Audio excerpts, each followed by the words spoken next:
საქართველოს გარემოსა და ბუნებრივი რესურსების დაცვის მინისტრმა ხათუნა გოგალაძემ და ეროვნული სატყეო სააგენტოს უფროსმა ბიზინა გიორგობიანმა ტყის ხანძრებთან დაკავშირებით ბრიფინგი გამართეს.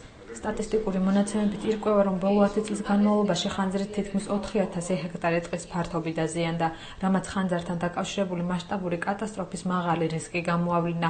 ტყის ხანძრის 22 შემთხვევა დაფიქსირდა მიმდინარე წლის გაზაფხულზე, რის გამოც 40.93 მიასედი ჰექტარი ტყის მასივი დაზიანდა.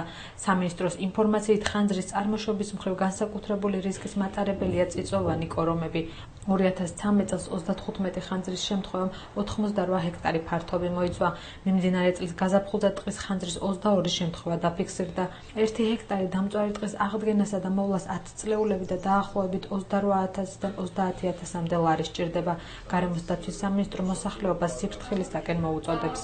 როგორც იცით, ჩვენი ტყეებისთვის ერთ-ერთ მთავარ საფრთხეს წარმოადგენს ხანძრები, რისი გამომწვევი მიზეზიც ხშირ შემთხვევაში სწორედ ადამიანების დაუდევრობაა.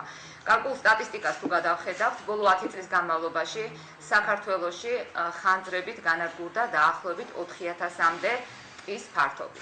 უფრო ახლო სტატისტიკას თუ შევხედავთ, მხოლოდ 2012 წელს დაახლოებით 200 ჰექტარი ფართობი განადგურდა ტყის, 2013 წელს 88 ჰექტარი.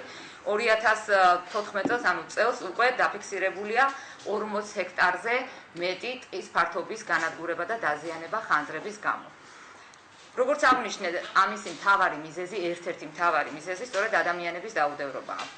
შესაბამისად, რაც არ უნდა ხანძარსაწინააღმდეგო პრევენციული ღონისძიებები გავატაროთ და მზად ვიყოთ ხანძრებზე რეაგირებისთვის, ამ პრობლემას არ ეშველება თუ თქვათ ადამიანებმა, რომლებიც გადიან ტყეში, არ იზრუნეს თვითონ ამ საკითხზე და მაქსიმალურად ფრთხილად არ იყვნენ ამ საკითხთან დაკავშირებით.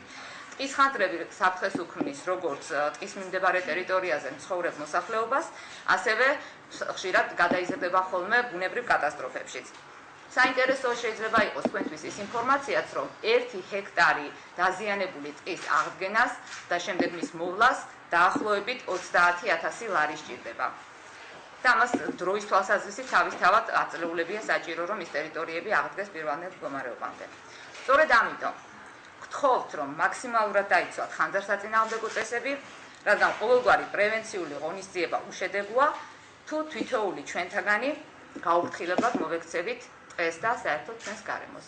ზაფხულის პერიოდში მაღალი ტემპერატურული პირობების, ლაშქრობისა და საპიკნიკე სეზონის დადგომასთან ერთად იმატებს ტყეში ხანძრის წარმოშობის რისკები.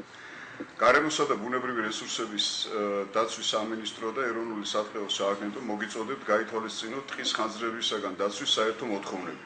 კერძოდ, ნუ გადააგდეთ ანთებულ სიგარეტის ნამწვავს, ნუ დატოვებთ ტყეში ადვილად აალებად ნივთიერებებს, ნუ დატოვებთ კოცონს უყურადღებოთ. ასევე გაფრთხილებთ, რომ ტყეში სახანძრო უსაფრთხოების წესების დარღვევა გამოიწვევს მოქალაქეთა დაჯარიმებას კანონის შესაბამისად. ყოველივე ზემოთქმულიდან გამომდინარე, მინდა მიმართო მოქალაქეებს დაიცვათ ტყეში ხანძარსაწინააღმდეგო წესები და გაუფრთხილდეთ ამ პერიოდში, ზაფხულის პერიოდში და დავიცვათ ყველა ტყეს გაუფრთხილდეთ და დავიცვათ ის ხანძარსაწინააღმდეგო პირობები, რა პირობებიც არის საერთოდ მიღებული მსოფლიოს ყველა განვითარებულ ქვეყანაში. დიდი მადლობა ყურადღებისათვის.